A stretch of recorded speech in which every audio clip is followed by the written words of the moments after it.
Hey guys, welcome back to a new video. I'm Stephanie West. I'm a licensed counselor here in the state of Michigan, and I'm owner and operator of In Progress Counseling. One of the reasons I get so jazzed about being allowed to be in the mental health field, especially an educator within the mental health field, is language is this piece that helps us make such significant meaning of ourselves in context, of ourselves in stories. And this particular field is constantly developing. We have so many men and women working to further our understanding of human behavior, of our internal processes, of our behavioral processes. And as we kind of gather more meaning, we get to enhance our understanding. Sorry, I'm kicking my own stand here. We get to enhance our understanding of what we mean, what our stories mean, what others mean to us, what the world around us means. And one of the pieces of language I'm going to invite in today, I find it so helpful and such a compassionate invitation for us to consider skills in our story that are overdeveloped. And because certain skills are overdeveloped, what's the trade-off?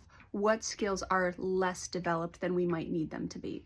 So for example, if I spend a lot of time in my own mind, let's say I'm problem solving, let's say I have a tendency towards anxiety, the skill at that point that becomes less developed because I'm spending so much time in my head, I'm spending so much time processing, organizing, analyzing, trying to understand things.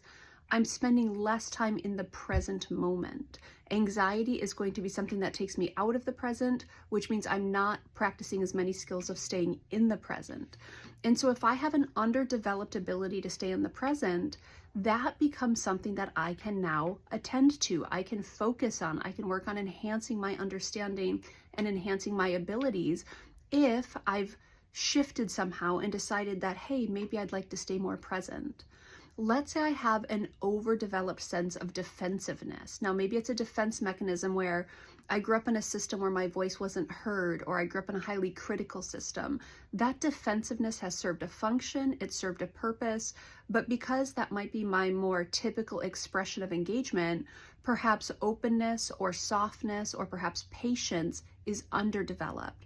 So because I've developed this strategy over here, I haven't yet developed these complementary strategies, or maybe even the healthy or more helpful strategy that would allow me to navigate differently.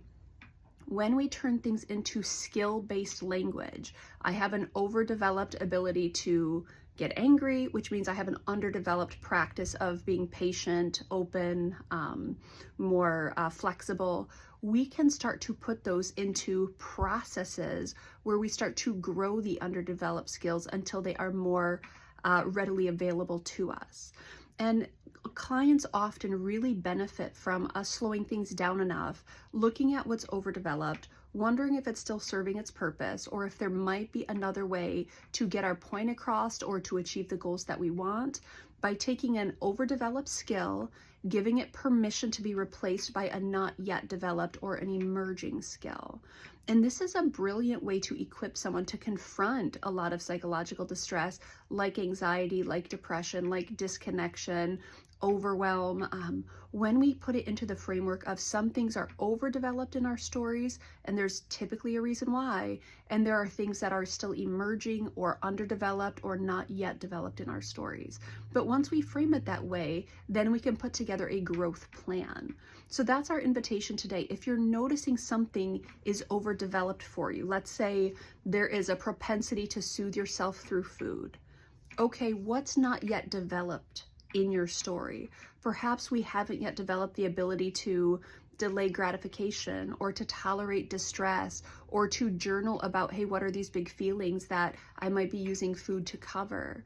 You can start to intervene when we look at things through the overdeveloped, underdeveloped matrix. So that's what matrix, not sure what I was saying there. That's the invitation today. Can we frame it in a way where I can start to make different choices if I'm noticing something that is unhelpful, is overdeveloped, and I ponder what could I be replacing it with? What is not yet developed yet?